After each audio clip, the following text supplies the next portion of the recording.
cosa della legalità. Che ha finito. Che si alzano in piedi.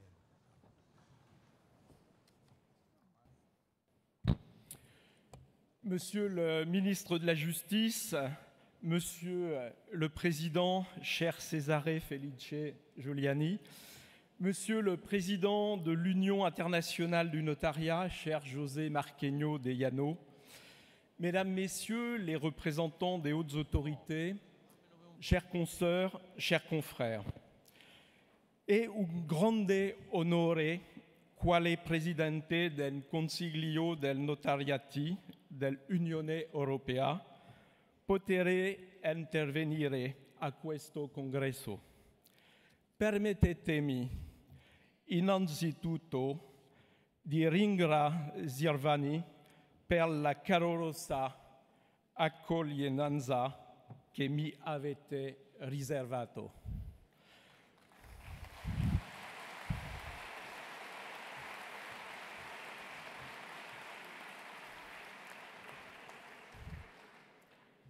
Permettez-moi de continuer en français, comme il est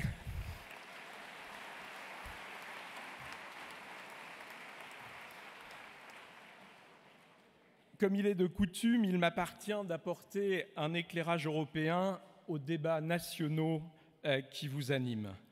Je vous propose d'y procéder en deux temps, d'abord en évoquant l'actualité et ensuite en dégageant les grandes tendances qui devraient impacter l'avenir du notariat en Europe. Commençons par 2019, une année bien particulière, marquée par les élections et l'interminable feuilleton du Brexit. Les récentes échéances électorales ont abouti à une recomposition du Parlement européen et de ses forces majoritaires. Résultat de ces jeux politiques, nous sommes à présent dans l'attente de l'entrée en fonction du nouveau collège des commissaires et son commissaire à la justice, M. Didier Reynders. Par ailleurs, les futures priorités des institutions européennes sont en cours de définition. Le notariat européen s'est mobilisé pour afficher sa présence et pour démontrer sa volonté de participer activement à la construction de l'Europe. Ainsi, avons-nous tenu cette année à nous impliquer dans la campagne « 7 fois je vote » du Parlement européen. L'objectif était d'encourager le plus grand nombre possible de personnes à participer au scrutin. Nous devions faire en sorte, tous ensemble, que le parti abstentionniste ne soit pas le premier parti européen. Nous avons également saisi l'échéance des élections européennes pour faire des propositions concrètes à l'attention des décideurs. Ces propositions se présentent sous forme d'un manifeste articulé autour de 5 grandes thématiques. Favoriser le développement de la justice non contentieuse en Europe, faciliter le règlement des successions, accompagner les familles, protéger les personnes vulnérables et enfin agir dans la lutte contre le blanchiment des capitaux. Je suis convaincu que nous sommes arrivés à un tournant de l'Union européenne qui doit d'urgence renouer le contact avec ses citoyens pour mieux représenter ses intérêts. C'est donc dans cette perspective que nous avons établi cette liste de priorités, des priorités dans le domaine de prédilection du notariat. Notre objectif reste inchangé, mieux répondre aux problématiques transfrontalières des citoyens dont la vie s'inscrit désormais dans l'espace européen. Alors 2019 a vu également notre pratique s'enrichir par l'application de nouveaux textes. Je pense évidemment aux règlements européens relatifs aux régimes matrimoniaux et aux effets patrimoniaux des partenariats enregistrés.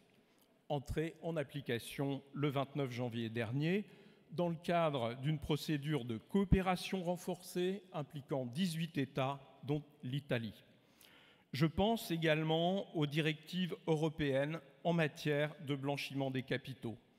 Concernant la 5e directive, Elle doit être transposée dans le droit national d'ici le mois de janvier 2020. Les notaires sont directement concernés par ces dispositions. En effet, de par notre statut d'officier public, nous sommes au centre du dispositif juridique des transactions immobilières et des actes de société qui comptent parmi les canaux les plus importants du blanchiment. Notre implication exemplaire dans ce domaine est un atout majeur pour le notariat, car il met en lumière le caractère indispensable de notre statut pour les États. Dans ce contexte, je tiens à souligner le remarquable travail du notariat italien. Vous, notaires italiens, êtes les premiers contributeurs parmi les différentes catégories professionnelles, avec plus de 90% des signalements effectués. Les exemples de bonnes pratiques sont nombreux parmi les notariats européens. Nous devons nous en inspirer pour mettre en place une véritable politique européenne du notariat dans la lutte contre le blanchiment. Les récents développements législatifs, notamment en matière de droit des sociétés, nous incitent à agir rapidement. En juin dernier, les institutions européennes ont adopté la directive sur la digitalisation du cycle de vie des entreprises. Elle doit être transposée dans le droit national d'ici au mois d'août 2021. Cette directive, qui permet la création d'entreprises entièrement par le biais de canaux numériques à distance, repose sur l'implication des notaires pour garantir la sécurité juridique dans le processus, l'identification, la vérification de la capacité juridique des entrepreneurs, le conseil impartial et la prévention du blanchiment des capitaux et de la lutte contre la fraude fiscale. Garantir la participation du notaire dans le processus de création des sociétés a été un travail de longue haleine, de pédagogie et de persuasion auprès des institutions européennes. Dans ce contexte, nous avons certes été aidés par les affaires des Panama et des Paradise Papers. Si les tenants de la digitalisation sans contrôle et sans conseil avaient obtenu gain de cause, nous aurions désormais des procédures purement électroniques, basées sur l'utilisation de formulaires web avec des clauses standardisées et sans contrôle juridique préventif. Grâce à l'action déterminée du CNUE et de ses membres, heureusement, nous n'en sommes pas là. Alors maintenant, je vous propose, dans un deuxième volet, de passer aux grandes tendances qui vont impacter l'avenir du notariat européen. La première d'entre elles, c'est l'investissement massif de la profession dans les technologies. Le numérique est présent partout et le notariat est dans ce domaine exemplaire, avec notamment l'utilisation de la blockchain, développée en particulier par le notariat italien. Le constat est implacable. La digitalisation est un enjeu incontournable pour notre travail au quotidien et pour les institutions européennes. Aujourd'hui, le notariat est dans ce domaine la profession la plus en pointe dans le domaine juridique et doit rester et doit être un acteur incontournable. Nous devons, si nous voulons maîtriser notre avenir, faire ces choix technologiques qui garantissent notre indépendance. C'est d'ailleurs ce qui a motivé l'organisation de notre forum de futurologie à Bruxelles la semaine prochaine, le 13 novembre précisément, avec l'attribution des prix de l'innovation aux notariats les plus performants dans le domaine numérique.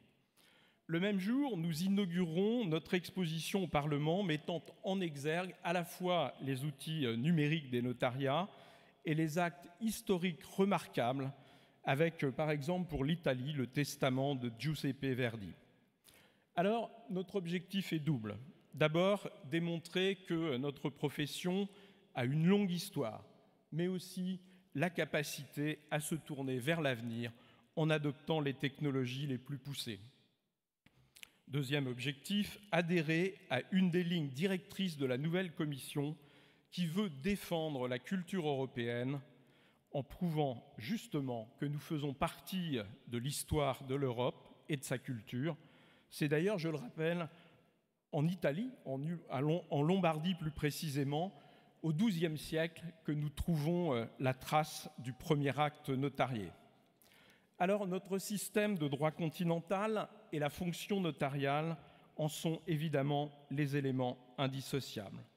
Ce sont eux qui garantissent la sécurité juridique avec un taux de contentieux sur nos contrats quasiment nul et en tout cas environ 10 fois plus faible que ceux issus de la common law qui encombrent les juridictions.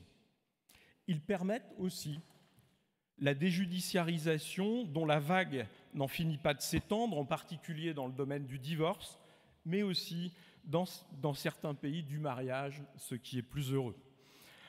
Notre statut d'officier public constitue le fondement de notre implication très forte dans la lutte contre le blanchiment des capitaux. Ce sont eux qui garantissent aussi un accès égal sur tout le territoire européen.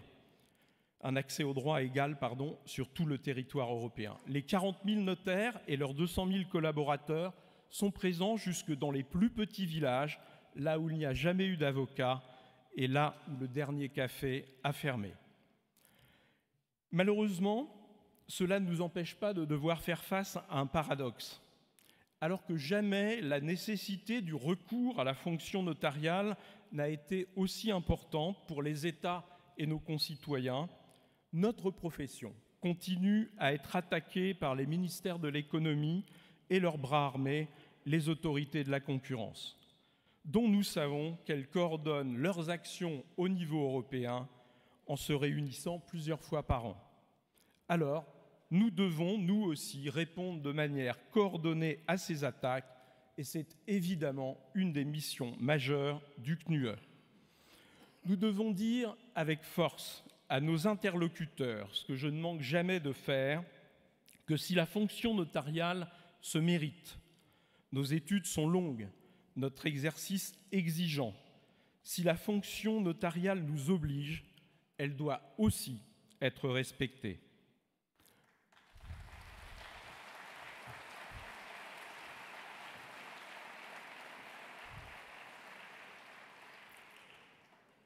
Ce respect passe par une rémunération juste et équitable qui prenne en compte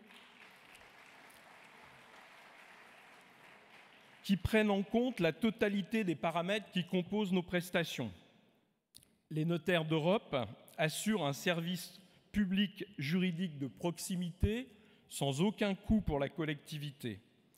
En effet, ce service public délégué par l'État, contrôlé par lui, décharge les administrations de nombreuses tâches, leur faisant réaliser de substantielles économies, tout en permettant de désengorger les tribunaux par la prévention des conflits.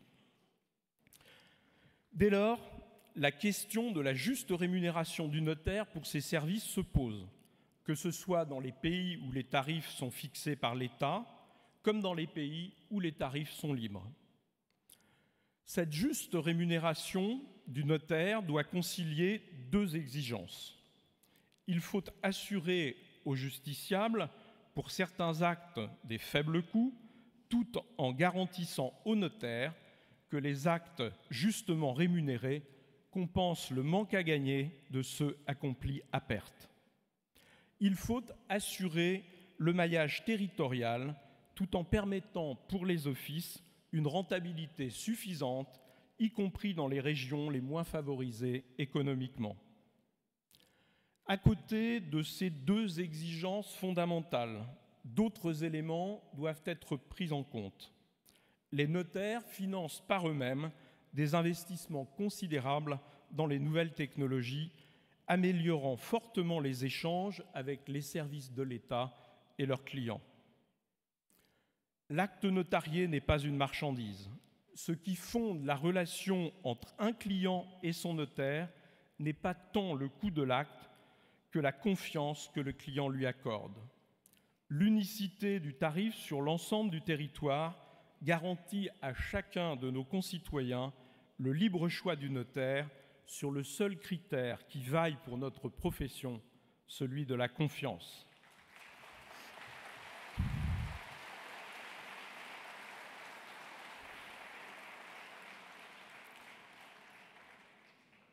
Le rôle social du notaire doit également être considéré. Le notaire, en prévenant les litiges par ses conseils, en assurant la sécurité dans les relations juridiques, est un artisan de la paix sociale. Cette complexité, cette variété des paramètres explique que les économistes aient du mal à appréhender la notion de rémunération raisonnable dans notre profession, qu'en réalité ils ne connaissent mal et qui n'est comparable à nul autre. Ce qui les conduit à adopter une approche simpliste, injuste et inacceptable, la baisse des rémunérations.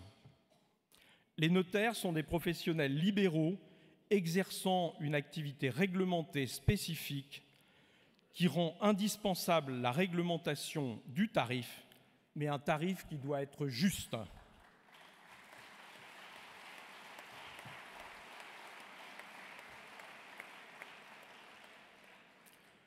Le respect de notre profession, de notre statut, que j'évoquais tout à l'heure, exige que dans ce domaine, certaines institutions arrêtent de défendre systématiquement l'idée qu'un juste tarif, c'est toujours un tarif en baisse, qu'une juste rémunération, c'est toujours une rémunération en baisse.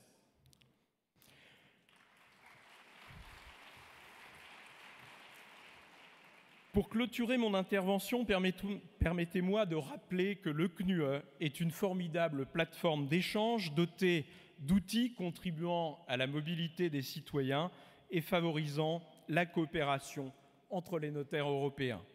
Ainsi, nous avons établi l'annuaire des 40 000 notaires d'Europe. Nous avons mis en place une série de sites web mettant à disposition des citoyens des fiches pratiques sur le droit national des différents États membres, les sites Succession en Europe, Couple en Europe, Acheter un bien immobilier et Personnes vulnérables en Europe. Nous avons créé EUFIDES, la plateforme de collaboration en ligne des notaires d'Europe, qui a été établie pour faciliter le traitement des dossiers de mutation immobilière transfrontalière. Nous soutenons également l'interconnexion des registres nationaux des testaments entreprise par l'association ARERT et qui permet à un notaire d'interroger un registre étranger via son registre national. Enfin, le réseau notarial européen, véritable trait d'union qui met à disposition des notaires d'Europe toute une série d'outils pratiques pour le traitement de leurs dossiers transfrontaliers. Cette intervention est aussi l'occasion pour moi de remercier le notariat italien pour son engagement européen, de saluer ceux qui y contribuent, bien sûr votre président Cesare Felice Giuliani, mais aussi son prédécesseur Salvatore Lombardo, et à leur côté des confrères très dynamiques, Valentina Rubertelli, Domenico Cambareri qui l'a précédé, et l'infatigable puits de science Paolo Pasqualis.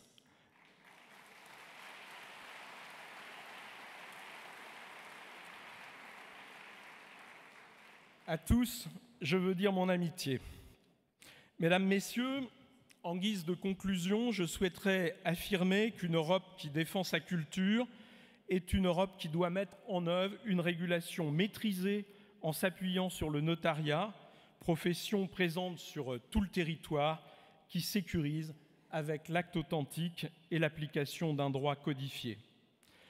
Je propose à l'Europe un slogan, une Europe qui protège, une Europe proche des citoyens est une Europe qui a besoin de ses notaires.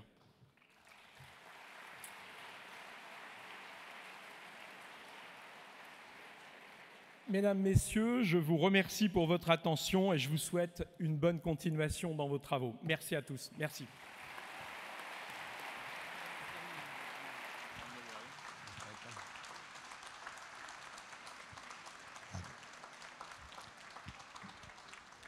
Prende la parola